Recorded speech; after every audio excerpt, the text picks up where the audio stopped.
Hello everyone. इस video lecture में हम फजी लॉजिक सिस्टम के बारे में पढ़ेंगे। तो फजी लॉजिक आपका क्या होता है और वो कन्वेंशनल लॉजिक से उसमें क्या डिफरेंस है, ये सभी हम इस वीडियो लेक्चर में पढ़ेंगे। तो सबसे पहले फजी लॉजिक की बात करने से पहले अगर मैं यहाँ पे आपको कन्वेंशनल लॉजिक के बारे में बताऊँ, यानी कि अभी तक जो आप लॉजिक पढ़ रहे थे जिसको हम डिजिटल लॉजिक के नाम से भी जानते हैं, तो हमारी डिजिटल डिवाइसेस जो लॉजिक अभी तक समझती हैं वो उसको हम यहाँ पे क्या बोलते हैं, क्रिस्प लॉजिक भी बोलते हैं। यानी कि जो कन्वेंशनल लॉजिक अभी तक आप पढ़ते आए हो, तो उसमें क्या होता है, डिजिटल लॉजिक में दो ही आपके पास आउटपुट होते हैं, 0 और 1। या तो आप आउटपुट देंगे 0 के फॉर्मेट में या फिर 1 के फॉर्मेट में। इसी को या हम येस और नो के फॉर्मेट में भी दे सकते हैं या फिर ट्रू और फॉल्स के फॉर्मेट में भी दे सकते हैं। ठीक है, तो ये अभी तक आपका डिजिटल लॉजिक चल रहा था, यानी कि आपका कन्वेंशनल लॉजिक जिसको हम क्रिस्प लॉजिक के नाम से भी जानते हैं, वो आपका लॉजिक अभी तक हम पढ़ रहे थे। अब यहाँ पे फजी लॉजिक का कहाँ से इंट्रोडक्शन हुआ, यानी कि फजी लॉजिक हमारा कहाँ से आया। तो अगर हम बात करें कि कोई मैं आपसे अगर क्वेश्चन पूछूं, इज़ दिस पर्सन ऑनेस्ट और नॉट, तो मैंने अगर किसी पर्टिकुलर पर्सन के बारे में पूछा है कि ये पर्सन ऑनेस्ट है या नहीं है, तो आप क्या कर सकते हो, आप एज ए ह्यूमन बीइंग आपके पास एक रेंज हो सकती है आंसर्स की। यानी कि आप सिर्फ येस और नो में आंसर नहीं दे सकते, मतलब उससे भी ज़्यादा आपके पास मल्टीपल आंसर्स या फिर रेंज हो सकती है।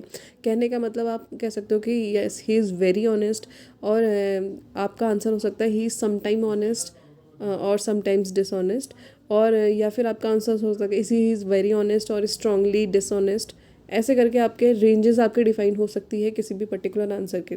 ठीक है, तो वही रेंज हमने यहाँ पे भी डिफाइन करनी है, यानी कि आपके सिस्टम्स में भी हमने ऐसे ही लॉजिक फीड करवाना है ताकि वो भी इसी तरीके से आंसर कर सके। यानी कि उसके सिर्फ दो ही आंसर ना हो, येस और नो, वहाँ पे पॉसिबली आपका एक रेंज डिफाइन कर लिया जाए जिससे आपको बेहतर तरीके से आउटपुट प्रोवाइड किया जा सके। ठीक है, तो अब इसमें हम लोग क्या करते हैं, जैसे देखिए आपका कोई अभी तक आपने जो सेट थियरी पढ़ी होती है, सेट थियरी में हम क्या करते थे, कोई एलिमेंट है एक्स, और अगर हम उसमें चेक कर रहे हैं कि वो किसी पर्टिकुलर सेट ए में बिलोंग कर रहा है या नहीं कर रहा है, तो अभी तक आपके पास दो ही आउटपुट होते थे, यानी कि या तो वो बिलोंग कर रहा है या तो वो बिलोंग नहीं कर रहा है, यानी कि 0 और 1 या फिर येस और नो। ठीक है, या ट्रू और फॉल्स।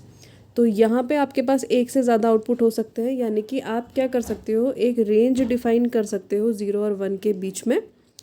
तो 0 और 1 के बीच में आप रेंज डिफाइन कर सकते हो। तो हम क्या कहेंगे कि आपका किसी भी सेट का मेंबरशिप जो है, मतलब कोई एलिमेंट किसी सेट में लाई कर रहा है या नहीं कर रहा है, वो कितना पोर्शन उसका सेट में लाई कर रहा है या कितना परसेंट वो सेट में लाई कर रहा है, ये आपका डिपेंड करेगा उसका मेंबरशिप वैल्यू में। यानी कि हम यहाँ पे एक मेंबरशिप वैल्यू डिफाइन कर लेते हैं 0 से 1 के बीच में, जिसको हम बोलते हैं कि ये सेट इस ये एलिमेंट इस सेट में इतना परसेंटेज इतना पोर्शन में लाई कर रहा है। ठीक है, तो वो जो वैल्यू होती है वो 0 से 1 के बीच में आपकी डिफाइन कर ली जाती है।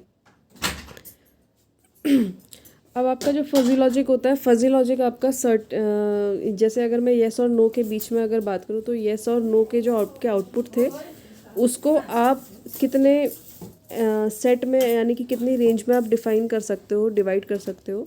तो हमने यहाँ पे देखिए एक रेंज डिफाइन करी है, certainly yes, possibly yes, can not से, पॉसिबली नो और सर्टेनली नो। ठीक है, तो इतने आपको आउटपुट मिल गए येस और नो के बीच में ही।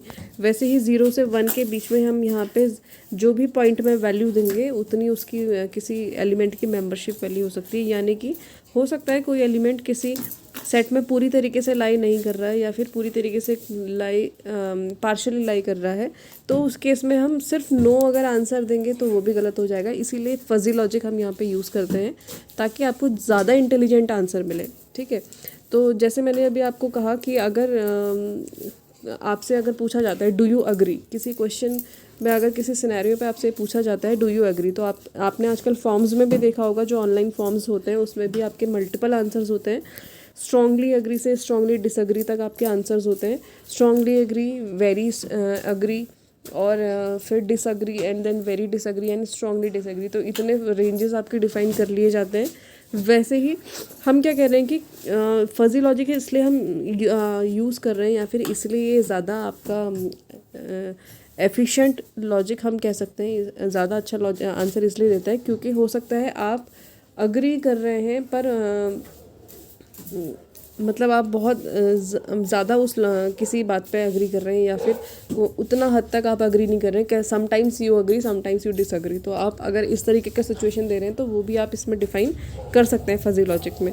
तो इस केस में हम ये कहेंगे कि आपका जो आउटपुट है यानी कि जो आपका जो वेरिएबल है अग्री वाला वो आपका हम ये नहीं कह सकते कि पूरा का पूरा डिसएग्री है या पूरा का पूरा अग्री है। ठीक है, आपके पास जो बीच में रेंजेस है यानी कि समटाइम्स अग्री समटाइम्स डिसएग्री वाला, आप उस रेंज को भी यहाँ पे डिफाइन कर सकते हैं जिसमें आपका जो आउटपुट होगा वो एकदम एग्जैक्ट वैल्यू आपको देगा। इसलिए फजी लॉजिक जो है आपका बहुत यूज़फुल होता है। अब वाई फजी लॉजिक इसमें लिखा हुआ है वो मैंने आपको वैसे ही डिस्कस कर लिया है कि फजी लॉजिक हम क्यों यूज़ कर रहे हैं, ताकि आपको और ज़्यादा एफिशिएंट आउटपुट मिले। ठीक है, अब फजी लॉजिक सिस्टम के आर्किटेक्चर के बारे में अगर हम पढ़ें तो इसमें 4 मेन पार्ट्स होते हैं आपके फजी लॉजिक आर्किटेक्चर सिस्टम में। पहला होता है आपका फजीफिकेशन मॉड्यूल, दूसरा होता है नॉलेज बेस, फिर होता है इन्फेरेंस इंजन और डिफजीफिकेशन मॉड्यूल। अब इसको अगर मैं डायग्राम से आपको यहाँ पे समझाऊँ तो ये डायग्राम मैंने बनाया हुआ है फजी लॉजिक सिस्टम आर्किटेक्चर का। इसमें देखिए क्या है कि क्योंकि जो मशीन्स हैं वो आपका क्रिस्प लॉजिक ही समझेंगी, तो आपने क्या किया है क्रिस्प इनपुट यहाँ पे प्रोवाइड करवाया है फजी सिस्टम को। तो फजी सिस्टम को हमने क्रिस्प फॉर्मेट में इनपुट प्रोवाइड करवाया है और वो इनपुट किसके पास गया, फजीफायर के पास, यानी कि जो आपका फजीफिकेशन मॉड्यूल था। तो फजीफिकेशन मॉड्यूल का या फजीफायर का काम क्या होता है, क्रिस्प लॉजिक को फजी लॉजिक में कन्वर्ट करना। ठीक है, क्रिस्प लॉजिक को फजी लॉजिक में कन्वर्ट करना, यानी कि जो येस और नो या फिर 0 और 1 के बीच में जो दो वैल्यूज़ थी उनको पार्ट्स में डिवाइड करना, जो अभी हमने इससे पहले वाली स्लाइड में देखा था। ठीक है दूसरा फिर आपका होता है रूल्स में यहाँ पे हमारा मतलब नॉलेज बेस से है। तो आपका जो दूसरा पार्ट होता है वो होता है नॉलेज बेस में वो सारे नोन फैक्ट्स, वो सारा एक्सपीरियंस जो आपने इससे पहले गेन किया हो और जितने भी रूल्स हैं आपके इफ़ देन एल्स वाले फॉर्मेट में, इफ़ एल्स के फॉर्मेट में जो भी आपने रूल्स वहाँ पे किसी पर्टिकुलर फील्ड के आपने डिफ़ाइन किए हुए हैं वो सारे के सारे आपके नॉलेज बेस में रहते हैं। यानी कि आपका जितना भी आपका फैक्ट्स हैं या एक्सपीरियंस है या जितने भी रूल्स हैं वो सारे आपके नॉलेज बेस में रहेंगे। और फिर आपका जो यहाँ पे इंटेलिजेंस से दिखाया हुआ है, ये इंटेलिजेंस आपका क्या है, इन्फेरेंस इंजन मतलब it is like a brain of expert system या फिर किसी फजी लॉजिक सिस्टम। तो ब्रेन हम जैसे हम कहते हैं ना कि आपने क्या किया होगा कि जैसे आपका नॉलेज बेस है तो आप जैसे ह्यूमन बीइंग में हम मेमोरी की बात करते हैं तो वो कुछ चीज़ों को, कुछ फैक्ट्स को क्या करता है, मेमोराइज़ करता है, रूल्स को मेमोराइज़ करता है कि हाँ ये रूल्स हैं। और उन रूल्स और फैक्ट्स के बेसिस पे वो किसी भी कोई नई प्रॉब्लम आती है तो उसको हम क्या करते हैं, उन रूल्स को अप्लाई करके कोई आपको आउटपुट प्रोवाइड करवाते हैं, यानी कि कुछ भी आउटपुट किसी प्रॉब्लम का सोल्यूशन हम देते हैं। अपने मेमोरी में जो भी हमारे पास रूल्स या फैक्ट्स वहाँ पे अवेलेबल है। तो वैसा ही यहाँ पे भी सिनेरियो है कि हम क्या कर सकते हैं, जो भी नॉलेज बेस में हमारे पास रूल्स और फैक्ट्स और प्रीवियस एक्सपीरियंस से जो भी हमने फैक्ट्स वहाँ पे स्टोर किए होंगे उनके बेसिस पे हम क्या करते हैं, इन्फेरेंस इंजन क्या करता है, आपके फजी लॉजिक सिस्टम को या फजी लॉजिक को क्या करता है, प्रॉब्लम को डिराइव करता है और उसका सोल्यूशन यहाँ पे जनरेट करता है। तो सोल्यूशन आपका फजी लॉजिक में ही आएगा क्योंकि इनपुट भी आपका फजी लॉजिक में गया था। तो सोल्यूशन जो फजी लॉजिक में आपको मिलेगा वो आपका फिर कहाँ जाएगा, डीफजीफायर में। तो डीफजीफायर आपका क्या था, डीफजीफिकेशन मॉड्यूल, जो इससे पहले मैंने आपको बताया।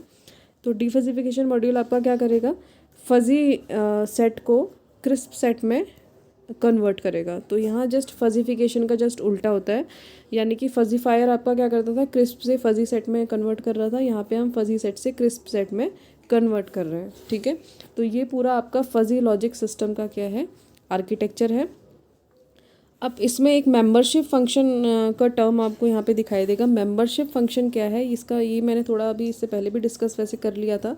तो मेंबरशिप फंक्शन क्या होता है, कोई भी एलिमेंट है एक्स सपोज, तो वो किसी सेट ए में बिलोंग कर रहा है या नहीं कर रहा है या कितना पोर्शन उसका लाई कर रहा है, उसको हम उसका मेंबरशिप वैल्यू बोलते हैं। ठीक है, जो कि वेरी करता है 0 से 1 के बीच में, यानी कि 0 से 1 के बीच में आप कोई भी वैल्यू डिफाइन कर सकते हो मेंबरशिप, यानी कि किसी भी एलिमेंट की मेंबरशिप वैल्यू आप यहाँ पे डिफाइन कर सकते हो जो कि रेंज करेगी 0 से 1 के बीच में।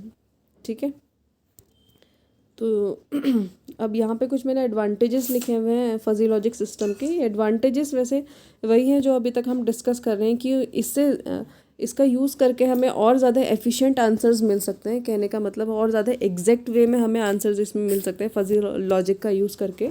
तो इसमें कुछ जो एडवांटेजेस मैंने यहाँ पर डिफाइन किए हुए हैं वो है mathematical concepts within fuzzy reasoning are very simple and you can modify a fuzzy logic system by just adding or deleting rules due to flexibility of fuzzy logic. तो ये कुछ एडवांटेजेस इसके हो सकते हैं। और डिसएडवांटेज की अगर हम बात करें तो हर किसी फील्ड के अपने अगर एडवांटेज हैं तो उसके डिसएडवांटेज भी होते ही होते हैं। तो इसमें आप डिसएडवांटेज में क्या बोल सकते हैं कि there is no systematic approach to fuzzy system designing and they are suitable for problems which do not need high accuracy.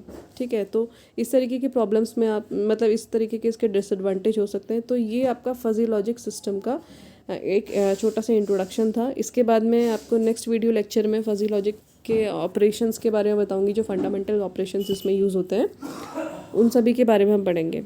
Okay, thank you.